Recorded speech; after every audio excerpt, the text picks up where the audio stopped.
Thailand's government, led by Army Chief turned Prime Minister Prayuth Chan-Ocha, declared a state of emergency on October 15, banning public gatherings and censoring the media to tackle the growing students' protests.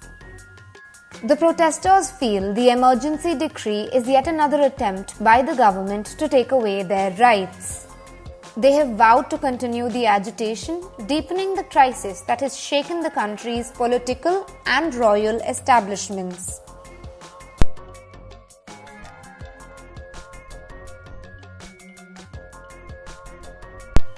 The roots of the current discontentment go back to the 2014 coup, which brought Mr. Prayuth and the junta to power. Junta is a government, especially a military one, that has taken power in a country by force and not by election. In 2017, the military introduced a new constitution which allowed the military to appoint a 250-member Senate that would play a role in selecting the Prime Minister. The country held a delayed parliamentary election in 2019, which was seen as an exercise to transfer power from the junta to an elected government. But Mr. Prayuth retained power after the disputed election, and public resentment was building up against the military's outsized influence in the government. In February 2020, the top court's decision to dissolve the pro-democracy Future Forward party triggered instant demonstrations. The protests, which subsided due to the pandemic, sprang back into action in June after the disappearance of a dissident in Cambodia. From July onwards, students have maintained the street pressure on the government and even started targeting the monarchy.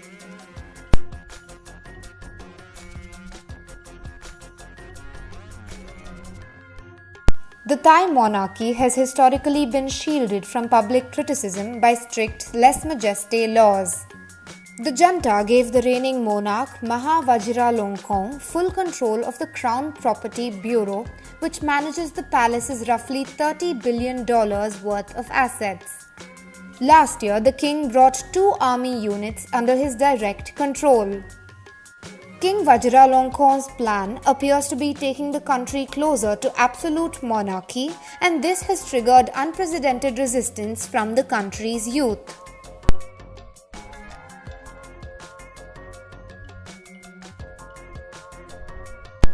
In August, Anon Nampa, a 35-year-old human rights lawyer, called for reforms to the monarchy.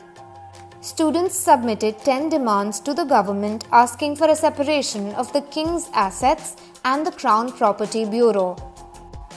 They wanted to cut the palace's share in the national budget, a ban on the king from expressing his political views, and safeguards to prevent him from endorsing future coups. Criticism of the monarchy can be punished by prison terms up to 15 years in Thailand.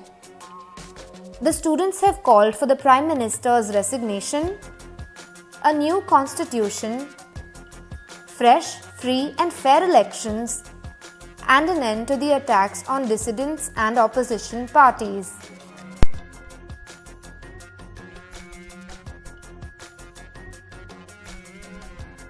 The government says it won't use force against the peaceful protesters, but has also warned them against insulting the monarchy. The authorities have not shown any readiness to accommodate the demands of the protesters. Now, the emergency gives the government more powers to tackle dissent and protests, and the police have already arrested some protest leaders.